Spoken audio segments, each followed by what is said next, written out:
1920 1920 बॉलीवुड की horror classic film. जैसे कि आप जानते हैं बॉलीवुड में हॉरर फिल्में बहुत कम बनाई जाती हैं, लेकिन कुछ चुनिंदा हॉरर फिल्में जो बॉलीवुड में बनाई गई हैं वो हॉलीवुड की हॉरर फिल्मों को भी टक्कर देती हैं। उन्हीं में से एक फिल्म है 1920।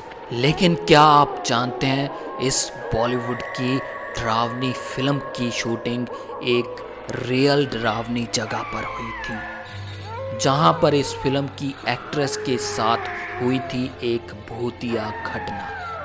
आज उसी घटना के बारे में आपका होस्ट और दोस्त अश्विन आपको इस वीडियो में बताने जा रहा है। तो चलिए शुरू करते हैं आज की वीडियो को। अपनी कुर्सियों की पेटियां बांध लें क्योंकि हम उड़ने वाले हैं हॉरर एंटरटेनमेंट की दुनिया में। 1920 फिल्म की भूतिया कहानी को शुरू करने से पहले मैं आपको बता दूं इस फिल्म की शूटिंग हुई थी एलेटन कैसल में। एलेटन कैसल इंग्लैंड में मौजूद है। इस कैसल को दुनिया की 10 डरावनी जगहों में से एक माना जाता है। इस बात को आप गूगल और किसी भी साइट पर सर्च कर सकते हैं, आपको पता चल जाएगा एलेटन कैसल भूतिया है या नहीं। इस फिल्म के डायरेक्टर और प्रोड्यूसर 1920 फिल्म में एक असली भूतिया टच देना चाहते थे, इसीलिए इस फिल्म के डायरेक्टर ने इस फिल्म की शूटिंग असली भूतिया जगह पर ही शूट करने के बारे में सोचा था। इस फिल्म की स्टार कास्ट और क्रू मेंबर्स को जब पता चला था कि इस फिल्म की शूटिंग एलेटन कैसल में इंग्लैंड में होने वाली है तो कुछ लोग तो ये सुनकर पहले बहुत ही ज़्यादा घबरा गए थे, क्योंकि कुछ लोगों को इस जगह की भूतिया घटनाओं और भूतिया कहानी के बारे में पता था। लेकिन इस फिल्म की मेन एक्ट्रेस अदा शर्मा इन बातों पर बिल्कुल भी विश्वास नहीं करती थी। उनके हिसाब से दुनिया में भूत नाम की चीज़ होती ही नहीं। क्रू मेंबर्स के डर का फ़ायदा उठाकर अदा शर्मा हर वक्त उनके साथ हॉरर प्रैंक किया करती थी। जिस दिन अदा शर्मा और उनके स्टार कास्ट और उनके क्रू मेंबर्स पहली बार एलेटन कैसल में शूटिंग के लिए गए तो सब लोगों को एक नेगेटिव एनर्जी का एहसास हुआ। अदा शर्मा को भी इस बात का एहसास हुआ कि जहां पर कुछ नेगेटिव महसूस हो रहा है। लेकिन अदा शर्मा ने अपने दिमाग को समझाया कि इस जगह के बारे में लोगों ने इतनी भूतिया कहानियाँ सुनाई हैं कि मुझे भी अब जहाँ पर एंटर होते ही लग रहा है कि शायद जहाँ पर कुछ है। बॉलीवुड की पुरानी हॉरर फिल्मों में जैसे होता है कि लोग हवेली के अंदर जाते हैं तभी उनके सामने अचानक से एक चौकीदार लालटेन पकड़े सामने आ जाता है। इन लोगों के साथ ऐसा सच में हुआ था। जब ये एलेटन कैसल के अंदर गए तो वहाँ पर एक चौकीदार रहता था जो अचानक इनके सामने आ गया और उनका स्वागत करने लगा अंदर जाने के लिए। लेकिन अचानक चौकीदार को अपने सामने देखकर वो सभी लोग डर गए थे, लेकिन कुछ पल के बाद वो सभी हंसने लगे। उनको पुरानी बॉलीवुड हॉरर फिल्मों का एक सीन सा लगने लगा था। उस फिल्म के एक क्रू मेंबर ने उस चौकीदार से पूछा, इस कैसल के बारे में जो भूतिया कहानियाँ बताई जाती हैं क्या वो सच हैं? तुमने क्या कभी इस कैसल में कभी किसी भूत को इमेजिन किया है या सच में देखा है? इस बात को सुनकर चौकीदार एकदम से चुप सा हो गया था। कैसल के अंदर एक सन्नाटा सा आ गया था। कुछ पल के बाद वो चौकीदार बोला कि जैसे जैसे आप इस कैसल में अपना अनुभव करेंगे इस सवाल का जवाब आपको मिल जाएगा। अब मैं जो आपको बताऊंगा उस पर आप यकीन नहीं करेंगे। अगर आपको इसके बारे में बताऊं तो इस कैसल में पहले जो नौकर रहा करते थे उस नौकर की एक बीवी ने जहां पर आत्महत्या कर ली थी, जिसकी वजह से ये कैसल हॉन्टेड हो गया था। माना जाता है आज भी वो इस कैसल को हॉन्ट कर रही है। जब इस बात को चौकीदार ने बताया तो वहाँ पर सब लोग खड़े सुन्न से हो गए थे। सन्नाटा सा छाया हुआ था उस कैसल में। इस माहौल को देखकर अदा शर्मा ने थोड़ा सा चेंज लाया और ज़ोर ज़ोर से हंसने लगी। उसने बात को बदलते हुए चौकीदार से कहा कि वो जहाँ पर पेंटिंग लगी हुई है उसके साथ मैं एक फ़ोटो खिंचवाना चाहती हूँ। लेकिन चौकीदार ने कहा, मेम साहब, उसके साथ आप फ़ोटो नहीं खिंचवा सकती, क्योंकि इस कैसल में जिस आदमी ने भी, जहाँ किसी भी औरत ने इस कैसल में आकर इस पेंटिंग के साथ फ़ोटो खिंचवाई है, वो फ़ोटो कभी भी सही नहीं आती। इस बात को इग्नोर कर अदा शर्मा उस पेंटिंग के साथ फ़ोटो खिंचवाने लगी। सभी लोग सफ़र में बहुत ज़्यादा थके हुए थे, इसीलिए बातों पर विराम लगाते हुए सब लोग अपने अपने रूम्स में आराम करने के लिए चले गए। शाम को जब आराम करने के बाद सब लोग एक साथ फिर इकट्ठे हुए तो अदा शर्मा ने उस आदमी से पूछा उस फ़ोटो के बारे में जिस आदमी ने उसकी उस पेंटिंग के साथ फ़ोटो खींची थी। अदा शर्मा ने उसे कहा कि तुम उस फ़ोटो को मेरे लैपटॉप में डाल दो। लेकिन जब उस आदमी ने अपने कैमरे में उस फ़ोटो को देखा तो वो फ़ोटो वहाँ पर है ही नहीं थी। सच में कैमरे में उस पेंटिंग के साथ फ़ोटो नहीं खींच हुई थी।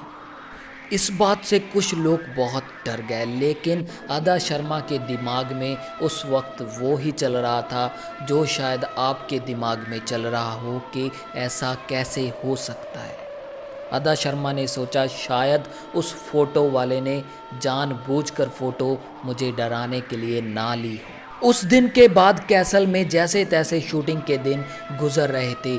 जैसे जैसे लोग उस कैसल में दिन रातें बिता रहे थे, वैसे वैसे सभी लोगों को यकीन होता जा रहा था कि जहाँ पर कुछ तो नेगेटिव एनर्जी ज़रूर है। लेकिन अदा शर्मा अभी भी इस बात को मानने के लिए तैयार नहीं थी। वो लोगों के साथ वहाँ पर हॉरर प्रैंक किया करती थी, उनको डराने के लिए किसी न किसी तरह वो लोगों को डराया करती और लोग वहाँ पर अदा शर्मा के प्रैंक से डर जाया करते थे। कुछ दिन के बाद अदा शर्मा के साथ ऐसा किस्सा हो गया उस कैसल में कि अदा शर्मा को यकीन भी हो गया, नेगेटिव एनर्जी का एहसास भी हो गया और वो डायरेक्टर साहब के सामने हाथ जोड़कर कहने भी लगी, प्लीज़ जहाँ पर जल्दी जल्दी शूटिंग ख़त्म कीजिए और मैं जहाँ से जल्दी जाना चाहती हूँ। एक दिन अदा शर्मा अपनी शूटिंग कंप्लीट कर कैसल के अंदर आ चुकी थी। उनके सभी साथी, सभी क्रू मेंबर्स बाहर शूटिंग कर रहे थे, कैसल के बाहर ही। लेकिन अदा शर्मा की शूटिंग ख़त्म हो चुकी थी, वो बिल्कुल फ्री थी, इसीलिए वो फ्रेश होने, आराम करने के लिए कैसल के अंदर अकेली आ चुकी थी। लेकिन ऐसा नहीं था कि उनके साथी उनसे ज़्यादा दूर थे। वो कैसल के अंदर थी और उनके साथी कैसल के बाहर शूटिंग कर रहे थे। कैसल के अंदर शांति का माहौल बना हुआ था। एक अजीब सा सन्नाटा कैसल के अंदर छाया हुआ था। हवा तक की आवाज़ नहीं आ रही थी, जैसे हम पिन ड्रॉप साइलेंस कह सकते हैं। बिल्कुल भी आवाज़ नहीं। अदा शर्मा फ्रेश होने के लिए बाथरूम में जाती है। बेसमेंट में था वो बाथरूम। अदा शर्मा को भी अब थोड़ा सा डर महसूस हो रहा था। उसके सभी साथी बाहर थे, इसीलिए डर की वजह से उसने उस दरवाजे को बंद नहीं किया, खुला ही थोड़ा सा छोड़ दिया। जब वो बाथरूम के अंदर गई तो उसी वक्त वो दरवाज़ा अपने आप ज़ोर से बंद हो गया।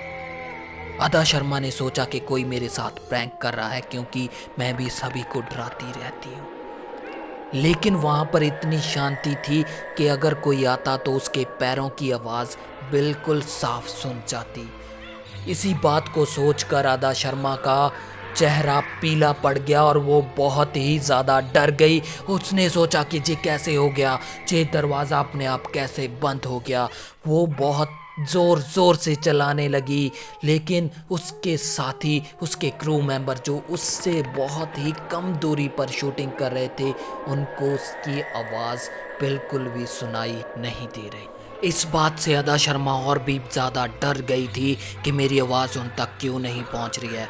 पूरे 15 मिनट तक वहाँ पर अदा शर्मा बंद रही। अब अदा शर्मा का डर के मारे ऐसा हाल हो चुका था कि वो बेहोश भी होने वाली थी। लेकिन अचानक उस बाथरूम का दरवाज़ा अपने आप थोड़ा सा खुल गया। जब अदा शर्मा ने उस दरवाजे को खुला देखा तो अदा शर्मा डर के मारे वहाँ से चिल्लाते हुए भागने लगी और अपने साथियों के पास जाकर कहने लगी कि मैं ज़ोर ज़ोर से 15 मिनट से चला रही हूँ, तुमने मेरी आवाज़ क्यों नहीं सुनी। वहाँ पर खड़े सभी लोगों ने कहा कि हमें तो आपकी आवाज़ बिल्कुल भी नहीं आई, हम तो सोच रहे थे कि आप कहीं पर टहलने गई हैं जहाँ अपने रूम में आराम कर रही होगी।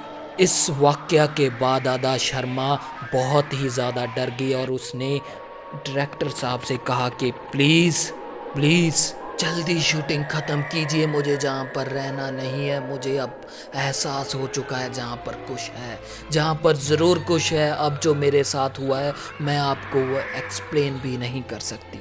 उसके बाद जल्दी से शूटिंग को ख़त्म किया गया। इस फिल्म को बहुत ही ज़्यादा डरावना बनाया गया है। डरावना बनाया नहीं गया, इस फिल्म में खुद ब खुद हॉरर एक्टिंग हो गई थी, क्योंकि उनके साथ ऐसे हॉरर किस्से हो रहे थे।